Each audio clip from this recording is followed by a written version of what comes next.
रोशनी का पति रोज़ाना शहर से रोज़ मिठाई लाता था, जिसको वह बड़े शौक़ से खा लेती थी, लेकिन उसके बाद उसे होश ही नहीं रहता था। सुबह उठती तो कपड़े गीले रहते थे। एक दिन पति की लाई हुई मिठाई उसने नहीं खाई और सोने का बहाना करके बिस्तर पर लेटी रही। फिर जो रोशनी के साथ उसके पति ने किया, वह सुनकर आपके रोंगटे खड़े हो जाएंगे। दोस्तों, ये बात उन दिनों की है। शादी की पहली रात पति के आने से पहले ही रोशनी ने डार्क ब्लू नाइटी पहनी हुई थी कि जिससे रोशनी का पति रंजीत पहली नज़र में उसे देखे और अपना दिल हार बैठे। वैसे रोशनी गांव वाली थी। यह नाइटी रोशनी की बहन ने दी थी, जिसकी शादी शहर में हुई थी। उसने ही रोशनी को काबू करने की बात बताई थी।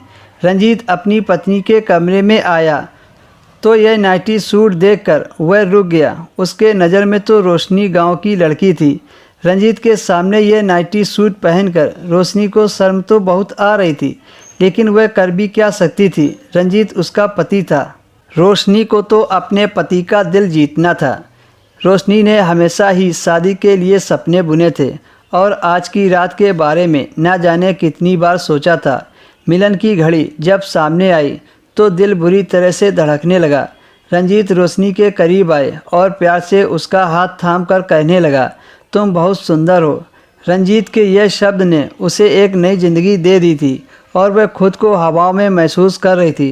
रंजीत ने अपनी जेब में हाथ डाला तो रोशनी को लगा कि मुझे मुंह दिखाई में गिफ्ट देंगे, लेकिन जब रंजीत ने अपने जेब से हाथ निकाला तो वह देखकर बहुत खुश हुई, क्योंकि उनके हाथ में मिठाई का पैकेट था। मिठाई रोशनी को बहुत पसंद थी। रंजीत ने खुद उस मिठाई को खोला और कहने लगा कि शादी की रात है, मैं खुद तुम्हें अपने हाथों से खिलाऊंगा। रंजीत की बात सुनकर रोशनी के होंठों पर मुस्कुराहट आ गई।